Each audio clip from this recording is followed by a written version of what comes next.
Mas eu queria chamar aqui para discussão quem entende mais desse assunto, que está vivenciando o dia a dia da saúde pública.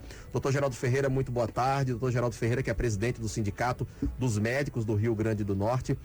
Doutor Geraldo, como é que o senhor vê essa decisão anunciada pelo governo do estado de regular a Porta do Valfredo? Ou seja, Valfredo agora só atende paciente que vem encaminhado de UPA ou dos hospitais do interior. Isso vai ajudar ou vai atrapalhar? Bem, primeiro, boa tarde para você, Rebolo, Ana Karina, doutor Aronildo. Prazer de estar aqui, uma saudação aí aos ouvintes, né? Eu fui até essa semana entrevistado por uma TV e notei, eu estava um pouquinho sem entender a preocupação com a regulação, porque na verdade vocês colocaram muito bem, já existe uma regulação. Terezinha disse aí com muita franqueza, não vem pacientes de Parnamirim que não tenham passado pela UPA ou pelo hospital Deoclésio, e que não haja condições lá e seja necessário, que é o famoso politraumatizado, que é aquele paciente grave, que não seja necessário ir para o Valfredo Gurgel. Do mesmo jeito é Natal, os pacientes já sabem o fluxo de procurar uma UPA. Agora, o que é que o secretário quer? Ele quer que não haja atendimento, porque já há uma área clara onde não há atendimento. Por exemplo, o diabético. Se ele chamar a regulação, não venham para o Valfredo e morram onde vocês estiverem, aí é outra coisa. Para onde esse paciente com pé diabético vai? Exatamente, isso aí já existe. Ou seja, você tem Pau dos Ferros, você tem Mossoró, que antigamente essa assistência era feita no Rui Pereira, não é? Perdeu-se essa referência. Hoje é no Hospital da Polícia encaminhado. O que acontece? São 40 vagas no Hospital da Polícia, não tem vaga. Então, te vira. Te vira significa condenar o paciente. Então, me parece que, na verdade, o que o secretário quer, em termos de aliviar corredores do Valfredo Gurgel, é dizer o seguinte: fiquem entregues à própria sorte. Não é uma regulação simplesmente de passar numa UPA e dizer, vai para aí. Pelo que eu estou entendendo, o que ele quer é o seguinte: não tem vaga.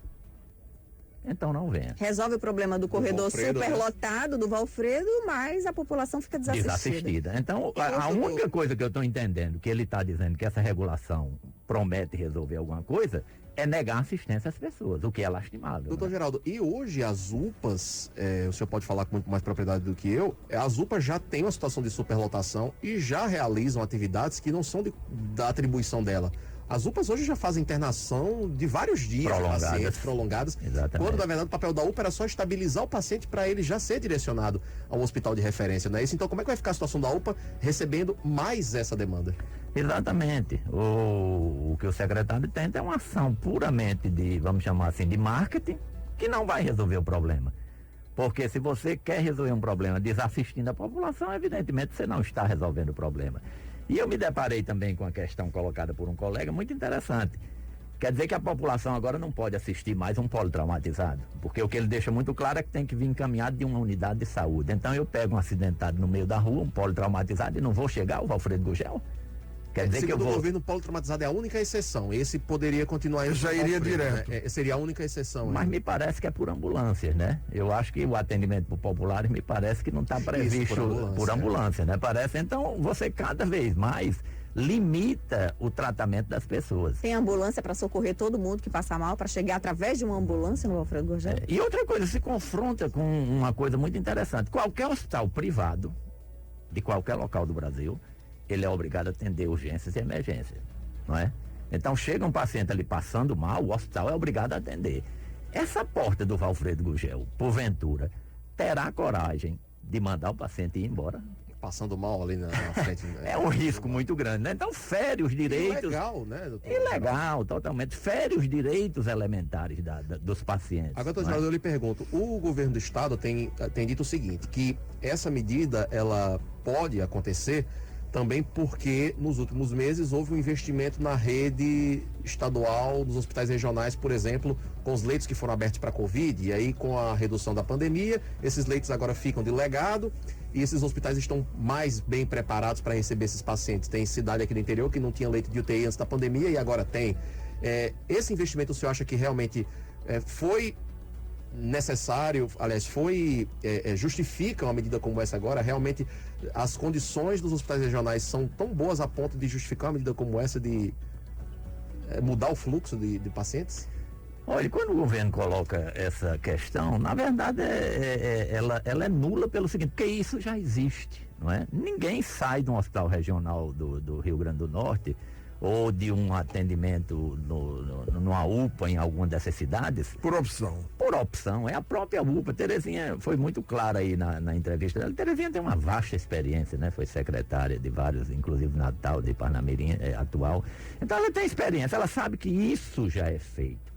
Agora, me preocupa muito quando o governo chama regulação, e isto ele deixou bem claro na questão dos pés diabéticos, não se recebe em Natal se não tiver a vaga. Essa é a grande preocupação.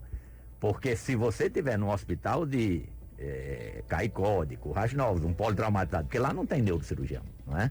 Eventualmente, às vezes até tem em Mossoró, mas nem sempre. São situações, um trauma de coluna intenso que precisa vir para Natal. Então, esta regulação deles, se quiser dizer o seguinte, olha, o Valfredo já está com seus 400 e poucos leitos lotados. Então, não tem como vir para cá. Isso é muito ruim, porque significa condenar os pacientes. E eu digo a você com toda franqueza, diariamente o sindicato recebe telefonema de pessoas dessa natureza. Olha, o paciente está há 7 dias, 10 dias no hospital do interior e não tem vaga para mandar em Natal.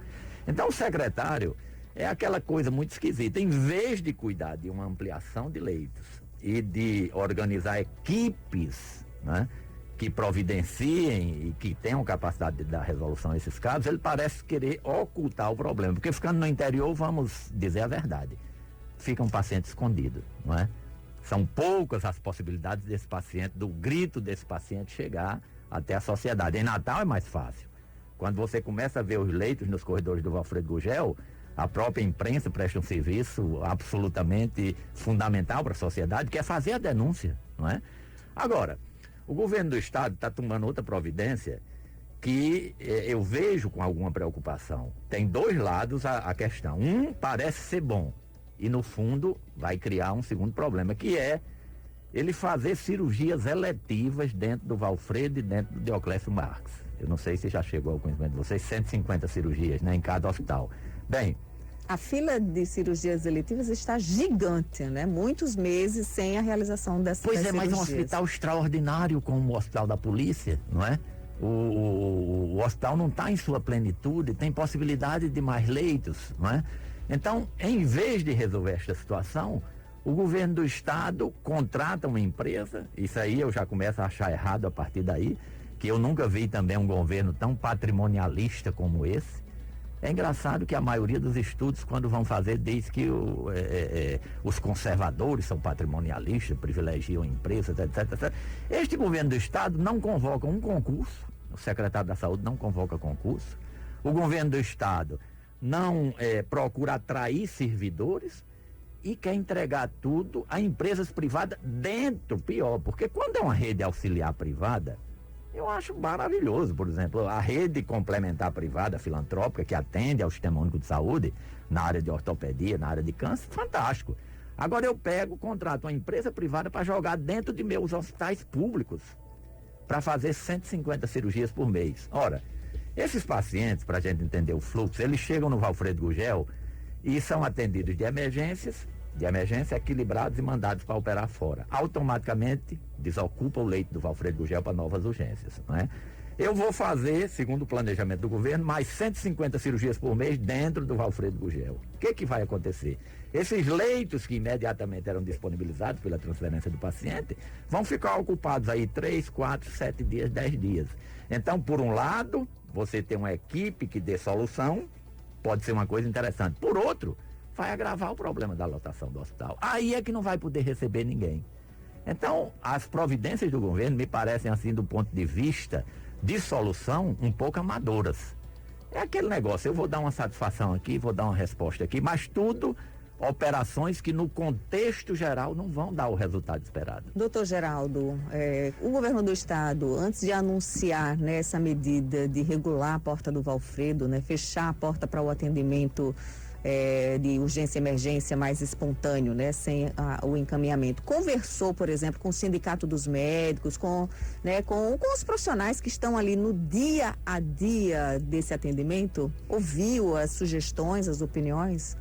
Olha, em relação, a gente tem que deixar uma coisa clara assim, a regulação, ela é uma coisa absolutamente normal no fluxo, não há nada de estranho nisso. Agora, me parece, voltando a repetir, que o que o governo chama de regulação é negação de atendimento, e isso é criminoso. Isso aí não é uma coisa honesta. Não é uma coisa honesta. Então, se eu pego, e eu vou muito a Mossoró, nós temos um departamento regional lá, cada vez que eu vou a Mossoró, eu sofro com a questão dos pés diabéticos. Porque o governo criou uma única estrutura para cuidar dos diabéticos, que era o Hospital Rui Pereira. Todo o estado drenava para lá. Eram 100, 110 leitos lá. Fechou. Abriu 40 leitos no Hospital da Polícia. Não tem onde dar solução para esses problemas. Inclusive, esse mês, nós estamos num mês, né, dedicado aos problemas vasculares. Eu não sei se já passou aqui, já passou alguém aqui da cirurgia vascular. E hoje nós vamos até fazer um evento no sindicato com a cirurgia vascular e denunciar este problema. Vamos acender as luzes, o símbolo deles é azul e vermelho. Vamos deixar iluminado lá essa semana para chamar a atenção para essa desassistência. Porque quando eu vou a Mossoró, que converso com nossa delegacia regional, eles dizem que é lamentável. Porque lá não se faz os procedimentos que deveriam ser feitos, que seriam as revascularizações. Doutor Geraldo, o que se faz lá? Amputar os membros dos pacientes. É lamentável. Quando o secretário estadual de saúde esteve aqui na 98 FM, nós abordamos a questão do fechamento do Rui Pereira. O secretário garantiu que não haveria fechamento, né? Que todos os leitos seriam transferidos para o João Machado e para o Hospital da Polícia e que o atendimento, inclusive, seria ampliado, seria melhorado. Descentralizado, né? De uma forma descentralizada. As informações que o senhor traz hoje são justamente no sentido oposto ao que prometeu aqui o secretário. Infelizmente, não é? Porque uma coisa é falar e a outra é fazer, não é? Eu acho que realmente o secretário, ele a maioria das informações que o secretário traz para a população, infelizmente, quando você vai para a realidade, você não encontra. Eu vou até dar um exemplo a você.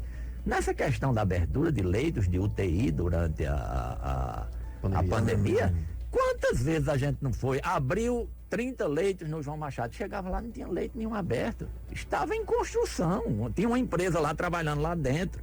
Aí abriu-se 20 leitos de UTI no João Machado. A gente ia no João Machado, a empresa estava contratada e passou 2 meses para poder arranjar profissionais, porque contrataram uma empresa que nem profissionais tinha. Então nós nos deparamos com essa situação. Da mesma forma agora, essas empresas contratadas para estas cirurgias eletivas no Rio Grande do Norte todo. Vergonhosamente, essas empresas não têm um profissional médico. Depois que elas ganham a licitação, elas vão atrás dos profissionais médicos e inventam 1000 coisas, né? Você vai se tornar sócio da empresa, menos respeitar a legislação trabalhista, menos contratar os médicos. Então é um crime da empresa, é um crime do governo do estado e nós vamos também ao Ministério Público do Trabalho, tudo, para ver se a gente encontra uma solução para isso, porque está se brincando de fazer saúde, de respeitando essa legislação. Doutor Onilson, tem mais uma pergunta? Eu teria uma pergunta, doutor Geraldo. O senhor, com a sua bagagem, uma visão empírica enquanto presidente sindical da classe médica, eu pergunto ao senhor, os recursos que vêm do governo federal, da União para cá, né, do SUS, eles são poucos ou são mal geridos? A gestão desses recursos não é a melhor possível, necessária, né, atendendo aquele princípio constitucional da efetividade, da eficiência, na verdade, ou vamos dizer assim, alguns indícios até de malversação desses recursos? Olha, primeiro, realmente nós temos uma questão de recursos que poderiam ser em volume um pouco maior. Isso é um fato. Mas se nós formos avaliar as administrações, nós vamos ver que a maioria das administrações ou são amadoras ou ideológicas. Por exemplo, essa administração atual da Secretaria Estadual de Saúde é absolutamente ideológica. Ela tem uma visão anti-hospital, então ela acha que leitos de hospital não deve se investir em abertura de leitos ou de hospital. Tanto prova que antes da pandemia a política era fechar leitos e parece que ela vai voltar agora. Essa história de que está transferindo, é o beabá também agora, né, do governo, nós estamos transferindo os leitos de Covid para assistência. É pagar para ver. Eu, particularmente, não acredito nisso. Eu não acredito. O controlador do estado esteve aqui. Eu, infelizmente, no dia não tive a oportunidade de perguntar nada a ele, mas não tem problema. Ele disse tanta inverdade aqui, e que eu tive que, no final, dizer: senhor, eu tenho uma maior estima e respeito pelo que o senhor faz, eu tenho um compromisso com o Estado, né, defender o governo do Estado, mas eu não acredito em nada, principalmente em matéria de educação, que ele falou aqui, de segurança e de saúde, que são as atividades principais do Estado. Lamentavelmente. Queria eu que ele estivesse certo. Eu não preciso do serviço do Estado, felizmente, né? Mas não é a realidade que nós estamos vivendo. Perfeito. Doutor Geraldo Ferreira, presidente do Sindicato dos Médicos do Rio Grande do Norte, quero agradecer a sua vinda aqui na 98 FM pelos esclarecimentos. Vamos aguardar então o que vai acontecer, né? A Silvia Luiz até pergunta aqui no nosso chat: cadê o Ministério Público? O Ministério Público abriu esse inquérito, vai apurar aí os impactos, ouvindo Estado, municípios, para se chegar à conclusão a respeito se essa é a melhor medida ou não. Eu vou pedir para o doutor Geraldo Ferreira permanecer aqui com a gente, porque temos outros assuntos hoje aqui, Tiago Rebolo, que ele pode participar, comentar junto conosco aqui no programa. Daqui a pouquinho a gente vai falar sobre a mãe de um bebê prematuro, tá? Que fez um desabafo sobre uma maternidade aqui no estado do Rio Grande do Norte. E ela fez uma denúncia sobre arrogância de médicos, viu, doutor? O senhor que é do sindicato, daqui a pouquinho a gente traz essa notícia e até comenta com o senhor sobre isso. Antes, deixa eu dar um recado aqui pro nosso ouvinte que está acompanhando o 12 em Ponto. Gente, lá na Central de Exames Covid, você tem toda a segurança para realizar o seu exame para Covid-19. Lá na Central Covid, você tem toda a disponibilidade de fazer o seu exame dentro do carro, no sistema drive-thru. Faz o exame suave, que é aquele do cotonete, padrão ouro para diagnóstico da Covid-19, e o resultado você tem em até 6 horas, no mesmo dia, com a excelência do laboratório Getúlio Salles. A Central de Exames Covid fica ali no Espacial Mall, na Avenida Roberto Freire, vizinho ao supermercado Extra. Funciona de segunda a sexta-feira, das 7 da manhã às 7 da noite, e também nos sábados, das 8 da manhã ao meio-dia. Para saber mais, é só entrar em contato pelo WhatsApp no 99402 3060. 99402-3060, Central de Exames Covid, o seu exame para Covid com resultado em até 6 horas. 12 horas e 49 minutos, a gente vai para um rápido intervalo e volta já.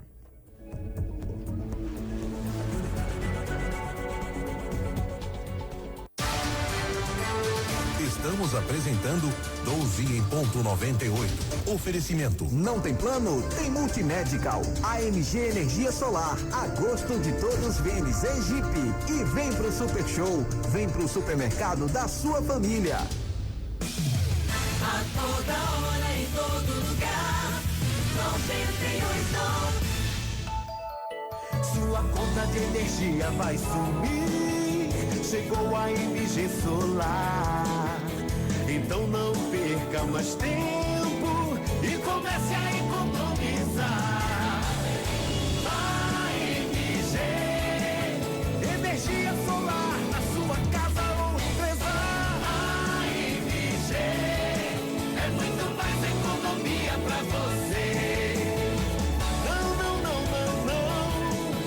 Conta de energia eu não pago mais não. De energia eu não pago não. A MG Solar, energia solar sustentável, é o melhor investimento para sua casa ou empresa. Quer ficar livre da sua conta de energia? Então passa lá na MG. Tá esperando o quê? Passa lá na MG. Rua Antônio Ribeiro de Andrade, 183, Neópolis. Jeep, agosto de todos. Com a nova motorização, os econômicos adoram o Jeep Compass e o Renegade, porque fazem mais quilômetros por litro. Já os descolados gostam pelo design inovador. Os precavidos amam porque o Renegade e o Compass são líderes em vendas e conseguem excelente preço na hora de revender. Os que têm espírito de aventura gostam porque um Jeep te leva além da imaginação. E você, por qual benefício adora o Jeep? Venha descobrir fazendo um test drive na VNC Jeep. Jeep é VNC. No trânsito, sua responsabilidade salva vidas. 98. Isso é Raíssa Rodada e cachaça matuta. Ela tem um beijo doce, cinturinha de pilão. Quando balança a saia, apaixona o coração. Eu não troco ela por nada, nem me consumo instituta. É o meu amor maior. da matuta. Matuteiro eu sou, eu sou, eu sou. É mais gostosa, matuta é o meu amor. Matuteiro eu sou, eu sou, eu sou. É mais gostosa, matuta é o meu amor. Beba com moderação. Esta história a gente tem escutado infelizmente todos os dias. Ele precisa de mais oxigênio, rápido, 100% oxigênio. Procedimento de intubação, já! Mas esta mesma história pode ter um motivo diferente. O que aconteceu com ele? Acidente de trânsito, grave. O vírus mata. A velocidade no trânsito também. Valorize a vida. Ter bom senso é lei. Governo do Estado. Detran RN. Olha, eu até entendo que você pode não dar muita atenção para algumas coisas que escuta por aqui. Até aí tudo bem. Mas posso te pedir uma coisa? Não faça o mesmo ao ver uma mulher sofrer agressão. Não ignore qualquer sinal de violência, independentemente de onde você esteja. Fique atento, ligue 180 e denuncie. Uma campanha da Prefeitura do Natal para o Agosto Lilás, nos 15 anos da Lei Maria da Penha. 12 em ponto 98.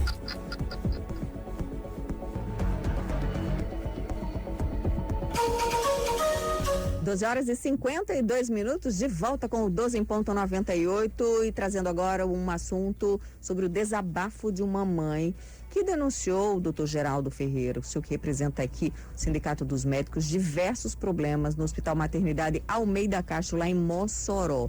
Ela fez um vídeo, esse vídeo viralizou nas redes sociais. Ela é mãe da Valentina, é um bebê que nasceu prematuro, né, com 24 dias.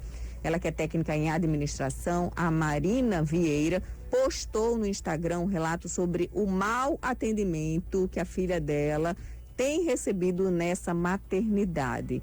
Nesse texto, que em poucas horas ganhou mais de 1.000 curtidas, a Marina Vieira conta que, apesar de prematura, sua filha nasceu com uma boa condição de saúde, mas que acabou adquirindo uma infecção hospitalar. E ela também registrou, né, nesse vídeo, a questão de falta de cuidados, tá? Reclamou do atendimento dos médicos, disse em algumas situações que cada médico que aparecia no plantão dava uma informação diferente, dificultava o tratamento da filha, enfim. Uma denúncia aqui repercutiu, Thiago Rebolo. Ela falou também nesse texto que ela escreveu no Instagram que ela tem visto que médicos e profissionais de saúde não estão utilizando equipamentos e também materiais adequados de trabalho. Isso tem propiciado o aumento no risco de transmissão de doenças. Ela inclusive atribui isso ao fato de a filha dela ter contraído a infecção dentro do hospital. Ela também reclama, da arrogância de alguns médicos que têm atendido a filha dela. Ela chegou a dizer que uma médica virou para ela e falou assim: olha, sua filha está só vegetando, sendo que horas antes uma outra médica tinha dito que ela estava se recuperando bem. Aí depois uma outra médica, segundo o relato da mãe, chegou para ela e falou o seguinte, que ela fosse fazendo, né, a retirada do leite materno, que um dia talvez a filha dela fosse enfim, receber aquele leite materno. Enfim, uma falta de tato, né, desses profissionais, de sensibilidade, né, dessas médicas que atenderam a filha da Marina Vieira lá na maternidade Almeida Castro, em Mossoró. Enfim, um desabafo bastante amplo, doutor Geraldo Ferreira, que ela faz sobre falta de condições adequadas de trabalho, né, arrogância de profissionais de saúde lá na maternidade. Enfim, como é que o senhor vê aí essa situação lá na Almeida Castro? Olha, eu tenho visitado muito Mossoró, quase de 45 dias eu vou lá. A realidade com a chegada da Almeida Castro, que passou a ser administrada num modelo mais de parceria público-privada, deu uma melhorada grande no serviço. O primeiro ponto é esse. O segundo é que ela dispõe de uma UTI para neonatos muito boa, inclusive bem administrada. Então, quer dizer, em termos de estrutura, ela faz hoje em torno de 600 partos por mês, o que é significativo, e com bons resultados. É uma equipe, eu conheço a equipe de obstetras e conheço a equipe da UTI, é uma boa equipe. Agora vamos para os problemas que nós não podemos tapar o sol com a peneira, não é? Existe um problema hoje no formato de prestação de serviço que é muito ruim para os pacientes. no serviço, vamos dizer, público ou semipúblico, que lá é público, mas é uma parceria público-privada. É o danado do plantão. O plantão propicia essas questões absolutamente desagradáveis. Você assume um plantão de 12 horas, você não está, vamos dizer, ligado à história daquele paciente. Então, se chega alguém para pegar uma informação, você tem ali um período de tempo X que você acompanhou e que nem sempre corresponde à realidade dos dias que a mãe está recebendo as informações. Então, isso é lastimável. O sistema de trabalho de plantão dos médicos também é muito ruim, porque o médico sai de um plantão e vai para outro. Isto, na legislação dos países europeus ou nos Estados Unidos, não é permitido. Esgota o profissional. Esgota o profissional. Então, o sistema está errado, a forma de trabalho está errada. Como é que você contorna isso? Com o que a gente chama de diaristas. Então, nesta UTI, deveria ter, ou deve, provavelmente tem, não sei porque ela não teve acesso, um diarista, que é aquele médico que está todos os dias lá. Então, esse médico, fora o plantonista, ele conhece a história do paciente. E esse médico deve ser treinado e humanizado para dar as informações da forma mais serena, mais correta e, vamos dizer, mais amistosa possível. E humana, né? Se mais trata de uma atividade, doutor Geraldo, desculpe interrompê-lo, mas eu tenho um caso, eu como advogado, não costumo dar entrevista para falar de assuntos do exercício profissional que faço. Mas como advogado, eu tive um caso e foi até em sede de hospital administrado pela União. Nós temos aí uma tal de EBSER, que recebe bilhões do governo federal. O orçamento previsto para 2021, salvo engano, é de 4 bilhões. Para dar um serviço, além de uma infraestrutura pérfida, o atendimento, eu tive um caso de uma moça que chegou às 6 da noite para um parto e só saiu às 7 da manhã do outro dia com um filho morto. Não é? E ela recebeu, já teve uma decisão de primeira instância. Então, favorável a ela. E de segunda instância também. Agora, a questão é a seguinte: foi de uma desumanividade, botaram a moça na maca e depois tiraram ela e botaram outra pessoa. Ela ficou com dores lancinantes durante a noite inteira, até o ponto de, depois que foram fazer o parto, efetivamente, por cesárea, que foi recomendado no prontuário já desde o início, quando ela entrou, porque a dilatação era baixa, e só fizeram o parto da moça no outro dia já com um bebê sem vida por falta de mecônio, né? Aí, mecônio, né? Falta o oxigênio para a criança. Morreu, ficou tipo um bebê afogado na piscina, porque sem poder respirar. Mas o que a gente vê, eu, por exemplo, uma vez cheguei no Valfredo, quando eu estava sem plano de saúde, eu peguei uma salmonela, comi uma coisa ruim, e cheguei com uma dor de cabeça, parecia ter um tijolo na cabeça. Eu cheguei lá, estava uma enfermeira. A enfermeira não foi atendida nem pro médico. A enfermeira de cabeça baixa estava, o que é que o senhor tem? E mandou eu tomar determinada coisa, eu não consegui nem andar. Então foi necessário ir para o Hospital da Marinha aqui, que uma pessoa me levou até lá e conseguiu o atendimento na época, isso tem uns 13 anos. Mas eu sou testemunha, eu cheguei uma vez, eu nasci na Almeida Castro. O senhor falou aí na Almeida Castro, eu me lembro. Eu não me lembro de quando nasci, obviamente, mas eu fui. Era a Pamin, né? Eu cheguei lá, a Pamin é recente, não, mas na época era Almeida Castro. Mas eu levei um funcionário do meu pai que cortou o dedo uma vez numa máquina lá da serraria, do negócio de construção que ele tinha, e eu levei na urgência e o camarada queria que ele respondesse o nome, onde morava, e ele gemendo com o dedo. Realmente é um atendimento que às vezes, né, doutor Geraldo, realmente então não funciona. Tem coisas na atividade médica que, doutor Geraldo, eu penso que são muitas vezes desumanas, merecem um pouco de atenção para mudança. Doutor né? Gladstone, a gente falando aqui sobre gestão de hospital, né? Já emendando aqui, doutor Geraldo Ferreira, com essa notícia que a gente acabou de dar, hoje de manhã também chamou a atenção uma grande operação da Polícia Federal realizada em 8 estados. Ana, foram vários mandados de busca e apreensão, 95 mandados, né, cumpridos em 8 estados e também 60 pessoas que foram presas. Uma parte presa temporariamente e outra parte presa preventivamente. Essas prisões, né, foram determinadas pela 4ª Vara Federal Criminal lá do estado do Pará. E esse pessoal todo está sendo investigado por desviar a verba da Covid, né? Pois é, Tiago. Inclusive, foi uma operação que envolveu aí mais de 400 policiais federais e a denúncia, né, a suspeita é de desvio de mais de 1 bilhão e 200 milhões de reais, dinheiro que deveria ter sido utilizado para o enfrentamento da pandemia. O Rio Grande do Norte ficou fora, tá, dessa operação. O nosso estado não foi alvo dessa operação da Polícia Federal. No entanto, a gente tem aqui no estado do Rio Grande do Norte uma CPI da Covid-19 na Assembleia Legislativa. Então, antes de me despedir do doutor Geraldo, o senhor, como presidente do Sindicato dos Médicos, né, fez muitas vistorias, fiscalizou muitas unidades de saúde durante todo esse período da pandemia. O Sindicato dos Médicos foi convocado para a CPI, vai participar de alguma forma dessa CPI lá na Assembleia, doutor? Nós fomos, por enquanto, convidados, né? Eles têm 2 mecanismos, um de convocação, que é obrigatório, e um convidado. Eu recebi um telefonema do deputado Getúlio, dizendo que tinha sido aprovado o convite ao sindicato. Participaremos com muita satisfação, porque o nosso interesse é colaborar, né?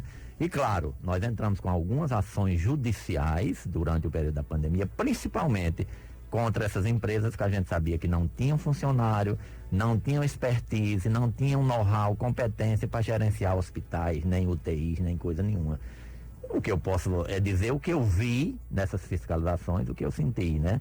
Eu não posso afirmar qualquer, vamos dizer, irregularidade do ponto de vista de desvio de recursos ou coisas dessa natureza, mas vi que realmente no transcurso da pandemia essas contratações merecem ser avaliadas.